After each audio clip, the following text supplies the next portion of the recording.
Welcome to a Sleepover with Yuri. If you've ever been categorized as a minority, whether for being an immigrant or LGBTQ or a person of color, well, guess what? You are in a majority on my show.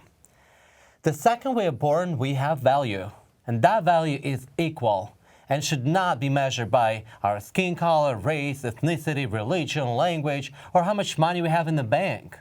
Then why and do we still have racism as one of the biggest problems in this country? Tonight, I want to find out with my dear friend, Mike Toone. Hey, Mike. Hey, how's it going, Yuri? Good. Well, thank you for coming over. Oh, thank you for having me. Always, always. I love your pajamas, whatever you're wearing. Thanks. Tell me about it. I don't know. I just said I need to wear something blue tonight, something that's going to pop a little bit. But yeah, I love it. They're comfortable. They're silky, nice and smooth and feels good. Do you normally wear pajamas at home? No. So what do you normally wear? Nothing or just underwear. Yeah. All right, that's pretty much all my guests. Actually, I'm not gonna lie. Every guest that I have, they confess they don't wear anything. Yeah. It's just comfortable to sleep, in your birthday suit. And what are the shoes? Show me the shoes. Oh, Can you lift up your leg? Lift them up. They're nice shoes. Nice. You can take them off. That's nice. What is it? Oh my God, that's it's a designers. gift. Yeah, it's a gift. I got from a dear for me? friend. I got them from a dear friend. So yeah. A dear precious friend. A dear precious friend. Yeah, they're nice and warm. Especially for tonight with this. You want to trade? I'm okay. Okay. Not tonight. Not tonight. Maybe another night. I have to have you come back again then. So, Mike, listen, the reason why I want to have the sleepover with you, I already mentioned. I'm new to this country, and what I realized and noticed when I came here is that people still have a problem, or maybe it just seems to me, of racism, of, Okay. People judge people by the color of their skin. And I think it's interesting because, especially in New York or in the United States, for that matter, there are so many people of so different, with many different backgrounds and, skin colors. Yeah. So, what is your ethnicity? Well, I'm mixed, but I always check off African American because that's the number one. But I'm mixed with white, a little bit of Native American. My family's been here for many, many, many, many, many, many, many years. So yeah, but majority is African American, but I have a great grandmother that came from Ireland. And I have some other family members from my dad's side that are like Italian white from the South and Native American as well. Nice. Yeah. Well, you have a very beautiful, very mixed look. So that explains because, Right. have so much blood in you. Would you say that, what is your opinion, and would you say that there is a problem of racism in the United States or in New York for that matter? Yes, definitely a problem with racism throughout the country. I feel like in New York, you don't really see it in certain areas because, just a lot of times, different areas of the city, it's more of that type of ethnicity. So you don't really see it a lot in certain areas of the city.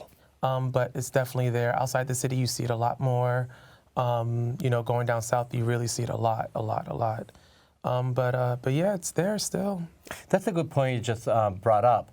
And in New York, there are so many different neighborhoods, and usually ethnicities or nationalities, they tend to live together. Like there's a Russian neighborhood, there's a Latin neighborhood, there's like Chinatown and such as that. Little Italy. Do you think that is a product or that's reflection of racism to begin with? Like why do people of different races, live together and separately from? I feel like, it started from when everybody migrated here to New York.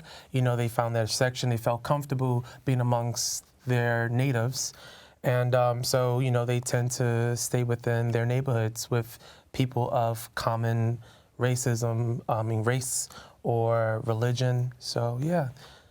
That's what I feel like. That's why you see so many different groups in different areas. Well, you said, though, that you believe that there is a problem with racism. Mm-hmm. Did you experience it on your own, on your own skin?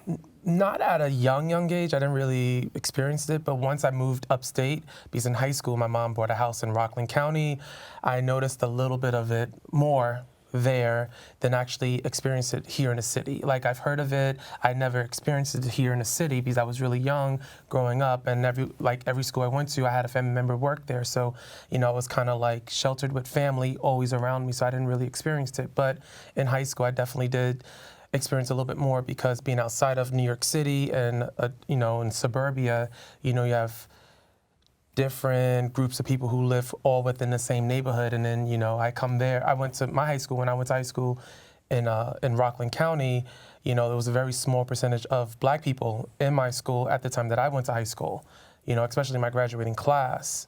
So I did experience it there a little bit, but not really to the extent to like, oh my gosh, like I couldn't sleep at night. But when you say I experienced racism, I'm just curious, in which way, what does it mean to experience racism? Like different comments people would make. Like when I moved up there, I remember in high school, a lot of kids, they were very friendly. They came up to me. They're like, oh, wow, you're from the city? Were you in a gang? Oh, really? Did you get arrested? Oh. Yeah. Oh my God. Yeah, and it wasn't everybody, but you do hear, you do experience some of that stuff. I have a lot of friends that live up in my area, and they're great people. I don't look at color. Even when I'm dating people, I don't look at color. That's not a big thing with me. But I feel like it's embedded in some people from their parents and their grandparents, because that was the way of life back, 50, 60, 70 years ago. So it's still there a little bit. I feel like it's embedded in them from, someone close to them, or from just experiencing it, at a young age, and not really being taught that, this is what's out there, and, you need to respect everybody, have empathy for everybody. It doesn't matter how they look. But yeah, it's hard. It's sad to see, and it's hard to see that we still deal with this. Would you say maybe it then comes from ignorance? Because being ignorant is not a bad word. Ignorant means that you don't know.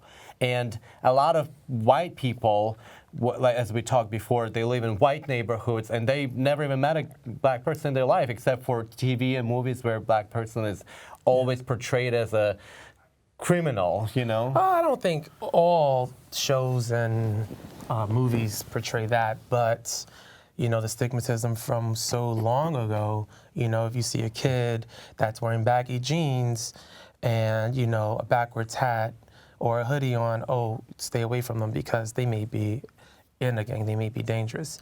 I just feel like it's that stigmatism that's been there for so many generations that's what a lot of people think of, and they go to when they see certain people. It's kind of like, when you're walking down the street and you may see somebody who's not dressed the best, might look a little raggedy and ashy in a sense, you might think, wow, that person doesn't have money.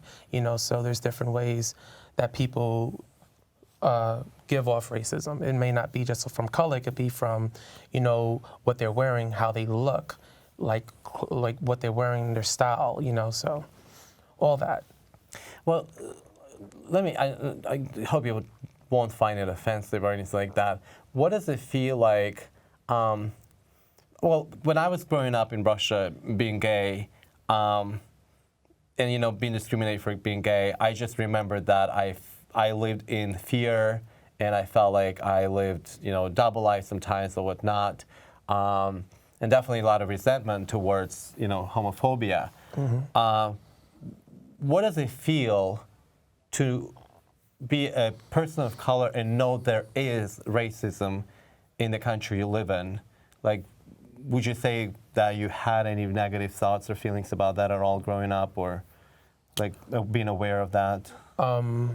Sad. It's very sad to see, and seeing like movies and biographies from what happened to my ancestors. It's really hard to see, and you get a little angry. So like, there's a lot of movies out there that I tend not to watch, just because it kind of like stirs up a little bit, like, like that sickening in my stomach, like, wow, these people actually had to go through that, so long ago. So yeah, but it's just sad. I feel like it's sad because I don't look at people like that. for the most part, I find everybody, I'm friendly with everybody, and I find everybody as an equal, Yeah. I like the word that you used. You said it makes you angry. Would you say that racism causes anger? For some people, yeah. Yeah. Yeah, it does.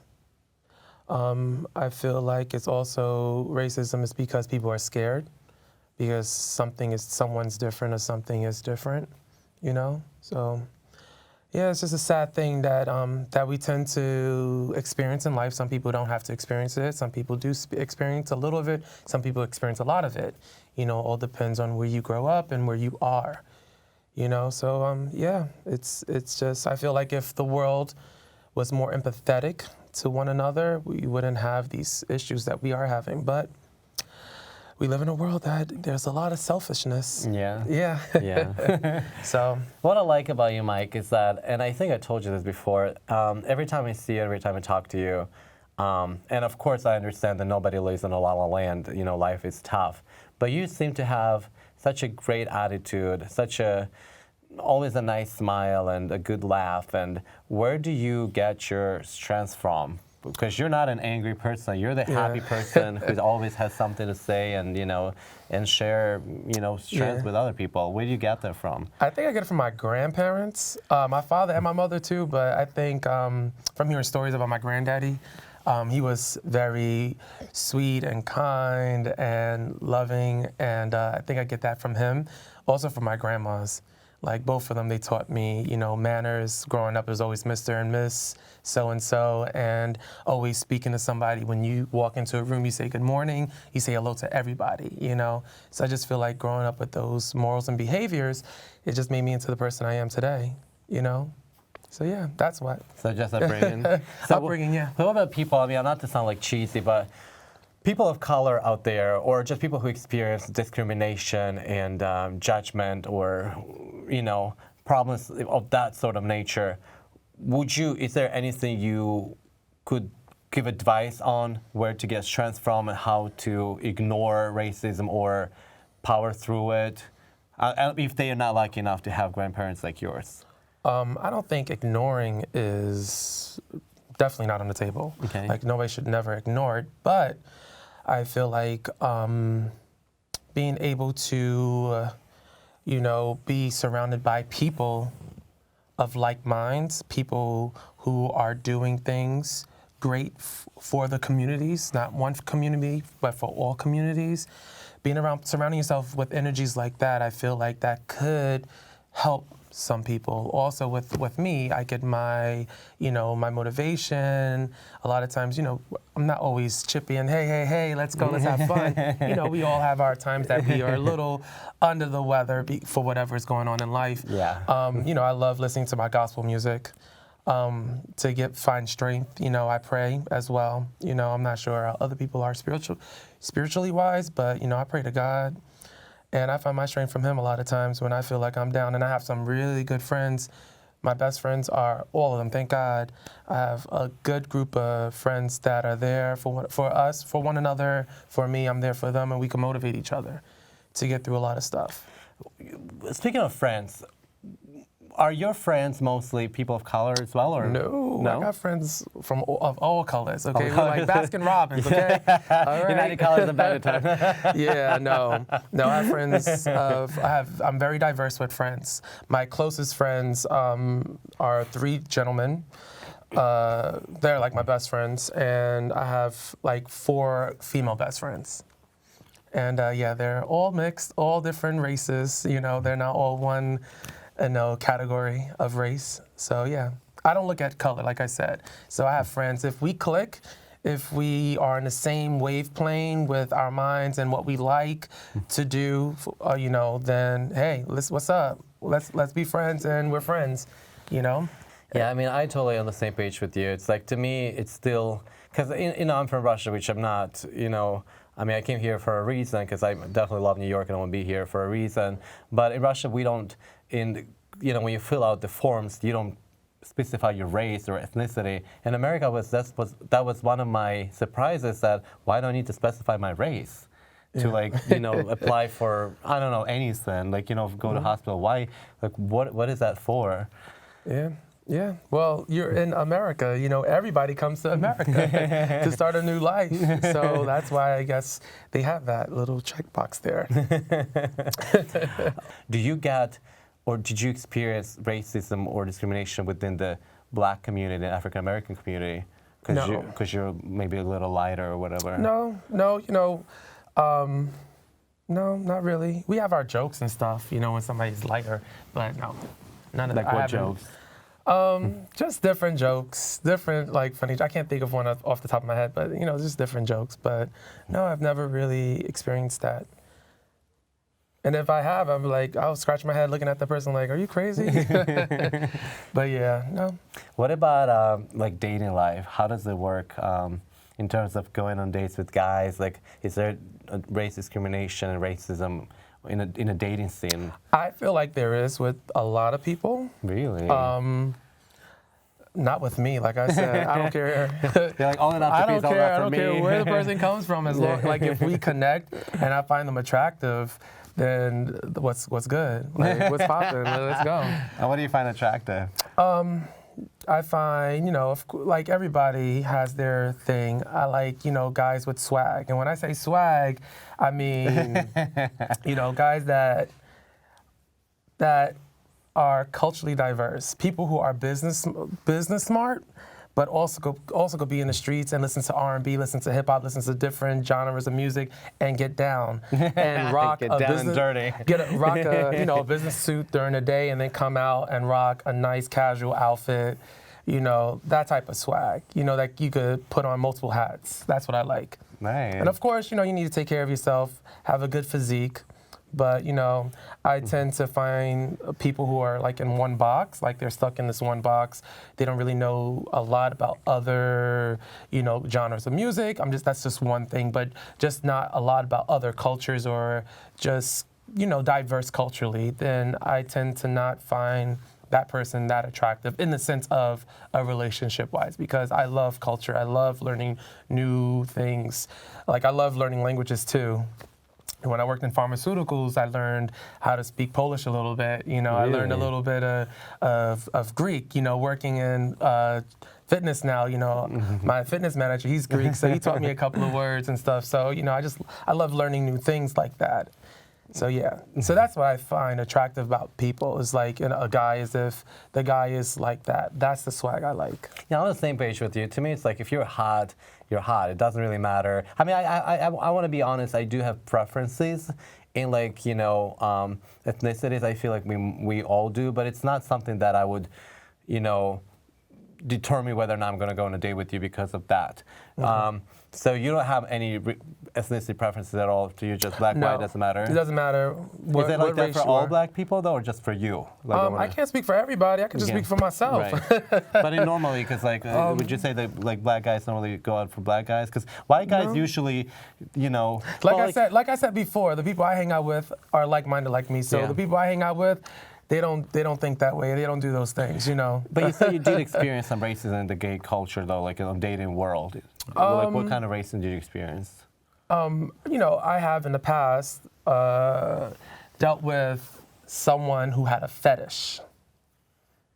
Like, okay, let's. So and then he wouldn't admit it was a fetish, but it was like he had a fetish of wanting to be with someone of color. You know, Is that a fetish? Like someone of color, but no, when I say a fetish, I mean he wanted to be with someone of color behind closed doors, but in the scene and walking down the street, didn't really want that type of attention put it towards him. So, yeah. That's really sickening to know that someone will somebody will want to like think get of with you. a different ethnicity, race as a fetish. Yeah, they want to be with you just behind because of your closed color, doors, but then out when those doors are open, nope.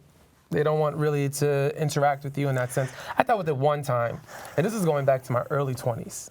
But other than that, no, not really. That's to me, it's like I never even thought of that, but that's disgusting. That's like, I can't even imagine me or like, I mean, or I mean, not to be a hypocrite or discriminate, but I can imagine what you just said. Now I can think of like why assholes, like thinking this way. I can't really think of like a black guy trying to be with a white guy behind the door so nobody knows. That's kind of like, to me, I feel like racism is sometimes like one way against the Well, I feel people like of also color. that may have been that way for him because of the family he came from. So it's like you don't want your family to know that, because it could be hard, when you come from a certain family and a lifestyle where you don't really see that diversity, and you don't know how all your family members, your close family members may feel with you dating someone outside of your race. That's or an your interesting culture. point, because you brought it up already a couple of times since we started talking, and it's a very interesting point which I picked on from you, that racism not necessarily comes from natural being, not necessarily like, oh, I'm a white guy and you're black and I can't, but it comes from things that are embedded to us from our parents and grandparents, and that's probably why a lot of Russians, like Europeans, come here and they actually like black guys, because we never were told that black guys are bad or anything. For us, it's like exotic, it's interesting.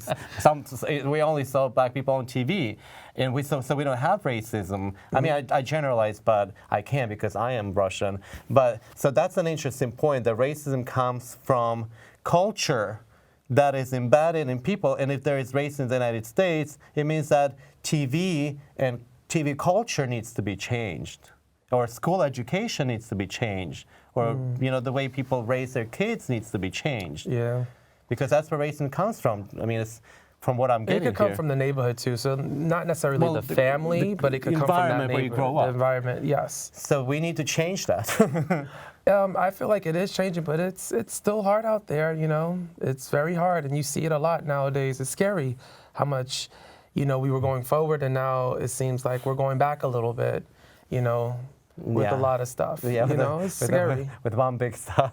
Yeah, it's scary, but like I said before, I'm just blessed that I have, a lot of good people in my life. Yeah. That, I don't necessarily deal with that on a normal basis or on an everyday experience, And I do, I live at the border of New York, New Jersey, suburbia area. And I have a lot of great people up there that I hang out with of all races, some people that I call family that aren't my family. Yeah. So yeah. So I feel like it's, to deal with that in this world, it's hard, and it's even harder to hear the things we hear on TV nowadays, And it's like, wow, that's why a lot of times people don't like to listen to the news. There's always something bad happening or something that's depressing on the news. Yeah. Are you talking about racism? You mean like people Just in general. Just in general, yeah, with everything, But yeah, so you just gotta keep that smile on and stay around good, positive people and keep it moving. That's it. What do you do for fun? Like, do you go out? Oh, yeah. What do you do? Oh, yeah. I hang out with my boys, hang out with my homegirls. We like brunch. We love trips. I love trips. I love going on trips. What else? Like spiritual trips, or? It could be spiritual trips. In the trip, it could be spiritual one day. It could be party the next day. It could be, learning. Like an 8-hour trip. Learning the culture.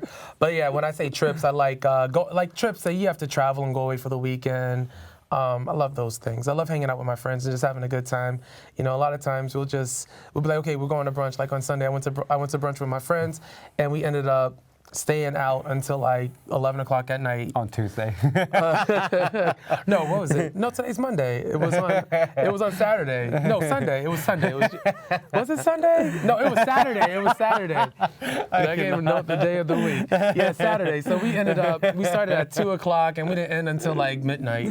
Oh my God. Yeah. That's a long brunch. Yeah, it was a very long brunch. And it's like that a lot of weekends, though. I usually do it Sundays, but this past weekend it was on a Saturday. Well, yeah. it's a thanks holiday weekend as well. Yeah. So what do you do for a living? What do you do now in terms of career? So I work in the fitness industry. Okay. I work for a great gym in New York City. Nice. I have clients. My clients are all amazing, all great. What gym do you work at? Can I say, can I actually say what gym? Yeah. Why not? I work for Crunch. Okay. Yeah. Why do you make that face? Is that bad? No, thing? I didn't know if being on TV, I didn't know if we had, to get, the right to say certain names, on TV companies and stuff like that. This is, I don't know what you're talking. This is my apartment, the sleepover. Oh, okay. Yeah, this is a lovely This is not apartment. an actual camera. This is, just. But yeah, so you're a trainer? So I'm a trainer, and I was a competitive cheerleading coach for many years. Cheerleader. Yes. Nice. I did that for about 15 years. Yeah. Really? Yeah, I worked for some great gyms. Oh, wow. I have a lot of great athletes that I coached many years ago, and I'm still in connection with them and their parents. As I just actually went to one of my old cheerleaders' weddings like 2 years ago, and I found out another one of my old cheerleaders is getting married. And when I started working with her, she was only 8. I'm like, oh my gosh, God. yeah. Throwing my age out there. We're getting old. Yeah, but honey, black don't crack. So, but yeah, so I'm still in the cheer industry. I don't coach anymore, but I own a choreography company with you do? 2 other partners that own their own all-star program in Jersey. She's like, one of them is like my sister, and the other one, she's like a sister too. Actually, one is pregnant now. She's about to have a baby in a couple of months. Aww. So I'm excited for that. I'm going to be an uncle again. Ganko. Yeah. And yeah, that's what we do. So we, on top of the fitness, we travel with the choreography during the summertime, during the fall and the winter. We do tumbling clinics, choreography for different all-star, rec, high school programs. Nice. Yeah. Yuri, it's going to be time for bed soon. Thank you, Alexa. Do you have Alexa at home? Yes, I have Alexa and Google. Yes. Okay. Yes. Alexa in the bedrooms, Google in the living room. Do they fight? Like, do they interact? No, they don't interact, but I do get them confused sometimes. Yeah, mine usually talks. I talk to Alexa a lot. Not today because the batteries are low, whatever. But I usually talk to Alexa a lot. Yeah. All right. So listen, I learned a lot today, and from what I learned is, like I said, it seems to me that racism is not necessarily it's not a natural thing. It's not something that comes from personal choice. It's probably that people are taught or poorly taught, educated, or raised. So parents, where am I looking? Parents, please educate your children to love everybody, because we all are equal the second we are born. And as long as we believe in that and live by that, we are all going to be happy, and none of us should be feeling scared or inferior or any of that BS. So let's just love one another, respect one another, like Mike and I do, right? Yes, of course. Yes. I love you. Me too. All right, well, let's go. I don't have a bed, actually, so we can sleep on the couch. On the It's couch. a good apartment. Yeah, it's a good apartment, but like it's all just for the show. I Like, need a bed. I don't sleep on couches. I don't know what you're talking about right now. Where's the bed at? That's not bad. All right, well, good night. All right. Good night. Good night, Alexa.